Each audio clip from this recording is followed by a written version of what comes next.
नमस्ते। मैं doctor S के शर्मा आपका स्वागत करता हूं जीके पॉइंट स्टडी में। और आज हम चर्चा करने वाले हैं नाइन्थ क्लास एनसीईआरटी साइंस की सेकंड यूनिट का सेकंड पार्ट। अगर आप फर्स्ट पार्ट देखना चाहते हैं तो आप आई बटन पर क्लिक करके देख सकते हैं। तो सेकंड यूनिट का जो टाइटल है वो है is matter around us pure.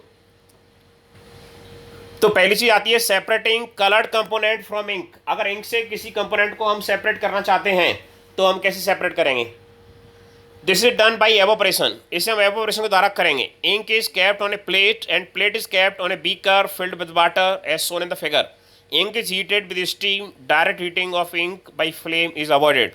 आप देख सकते हैं बीकर रखा हुआ है, बीकर के ऊपर एक प्लेट रखी हुई है, चाइना डिश की एक प्लेट रखी हुई है, उसमें इंक है और हम इसे स्टीम की सहायता से गर्म करते हैं तो इंक का जो पानी है वो एवोपरेट हो जाएगा और इंक के अंदर जो आपका कलर है, कलर्ड कंपोनेंट है, वो पानी से अलग हो जाएगा।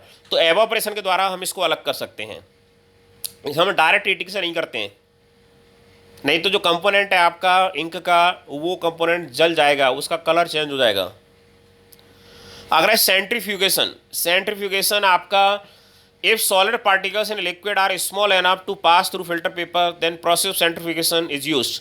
अगर किसी लिक्विड के अंदर जो सॉलिड पार्टिकल्स हैं वो बहुत छोटे होते हैं कि वो फिल्टर पेपर से गुजर जाते हैं, जैसे दूध है आपका, मुख्य रूप से जो कॉलोइडल सॉल्यूशन होते हैं उनके लिए हम इसका इस्तेमाल करते हैं।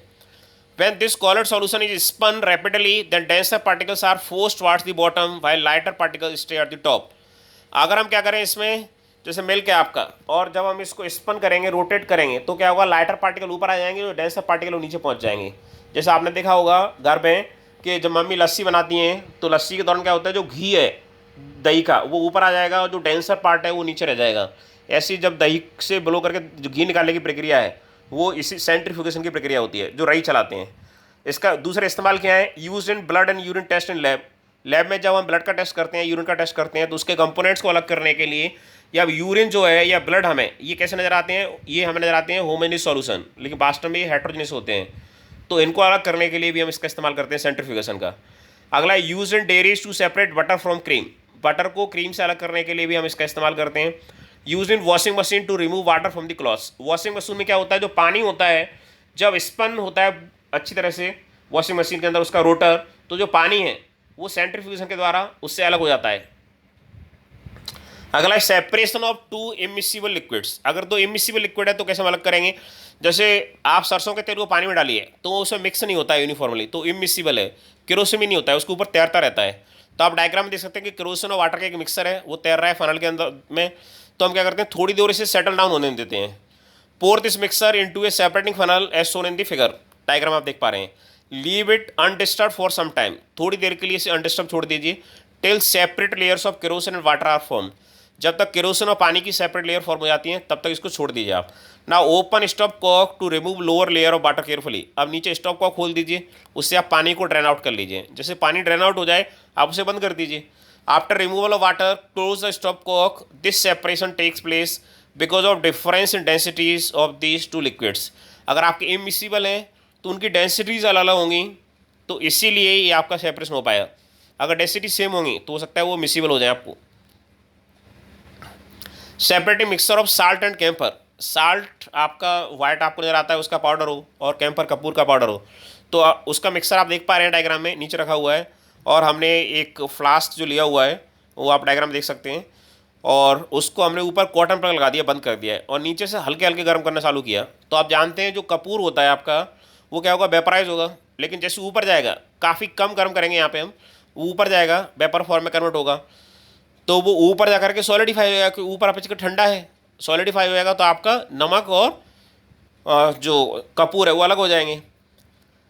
इन chapter 1 we have learned that camphor on heating is directly converted to gases form. कपूर ऐसी प्रॉपर्टी है कि सॉलिड से सीधा गैसेस फॉर्म में जाता है, लिक्विड फॉर्म में नहीं आता। This phenomenon is known as sublimation. इस घटना को हम सब्लिमेशन कहते हैं। So this process use to separate a sublimable volatile component from a non sublimable impurity. इससे हम एक सब्लिमेबल वॉलेटाइल कंपोनेंट को एक नॉन सब्लिमेबल इम्प्योरिटी से अलग कर सकते हैं। Ammonium chloride, anthracene and naphthalene are sublimable in nature. ये तीन ऐसे आपके केमिकल्स हैं जिनके अंदर भी सब्लिमेशन की प्रॉपर्टी होती है। अब है क्रोमोटोग्राफी। तो क्रोमोटोग्राफी को हम समझते हैं। Separating solutes of different colours dissolve in same solvent is known as chromatography. अगर एक ही सॉल्वेंट के अंदर बहुत सारे कलर घुले हुए हैं, उनको अलग करने की जो प्रक्रिया है उसे कहलाते हैं क्रोमेटोग्राफी। क्रोमो का अंदर होता है colour. It is use for separating, इससे क्या अलग करते हैं हम, ड्रग्स फ्रॉम ब्लड, ब्लड के अंदर अगर ड्रग है तो उनको अलग करते हैं। पिगमेंट फ्रॉम नेचुरल कलर्स, अगर नेचुरल कलर है तो उनके पिगमेंट को अलग करते हैं। कलर्स इन ए डाई, अगर किसी डाई में कलर है उन्हें अलग करते हैं। तो आप देख सकते हैं हमने यहाँ पे क्या किया, एक पेपर लिया हुआ है, आपको दिख रहा है पेपर, उस पर एक इंक स्पॉट बनाया है और उसे पानी में डिप कर दिया, जैसा डायग्राम आपको दिख रहा है। तो धीरे धीरे क्या होगा, इस इंक की जो पानी इसमें ऊपर चढ़ता जाएगा कैपिलरी रिएक्शन के कारण, किसमें, पेपर में। तो उसके जो इंक के अलग अलग पार्ट हैं वो भी अलग अलग होते चले जाएंगे, जो ज़्यादा सॉल्युबल है वो ऊपर तक पहुँच जाएगा।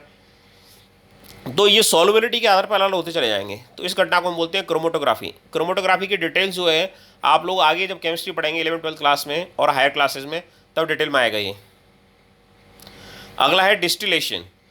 This technique is use to separate two miscible liquids, जो मिसिबल हो, एक दूसरे में मिल जाते हो, ऐसे लिक्विड्स को हम अलग करने के लिए यूज़ करते हैं क्या, डिस्टिलेशन।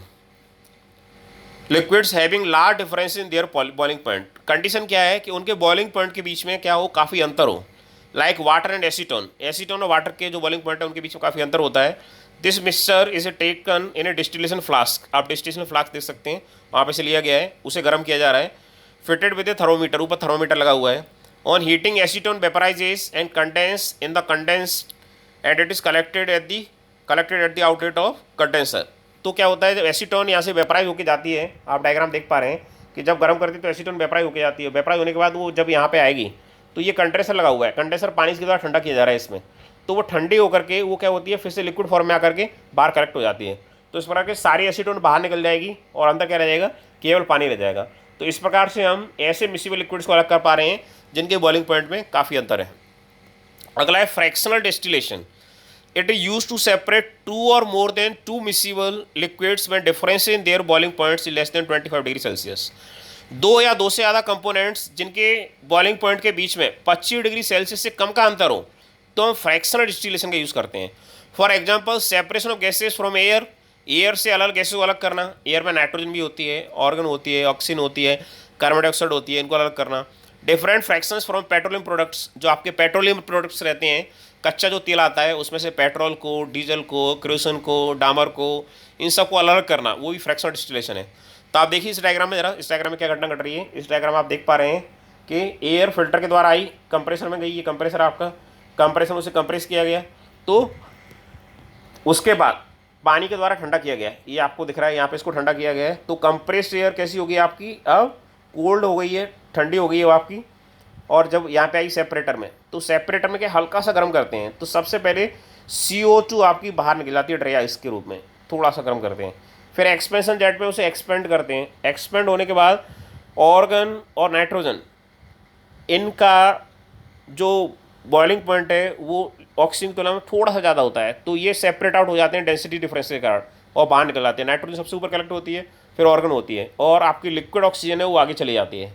तो ये फ्रैक्शनल डिस्टिलेशन है, मतलब हमने एयर से नाइट्रोजन को, ऑर्गन को, कार्बन डाइऑक्साइड को और ऑक्सीजन को अलग कर लिया। जब आप एग्जाम की बात करें 9th क्लास वाले बच्चे, तो ये सारे डायग्राम आपको अच्छी तरह याद कर लेना चाहिए, और जब आप ये डायग्राम बनाएंगे तो आपको काफ़ी अच्छे मार्क्स मिलने वाले हैं एग्जाम में। Thank you very much for watching my video. Please like and share this video and also subscribe my channel. Keep watching. जय हिंद, जय भारत।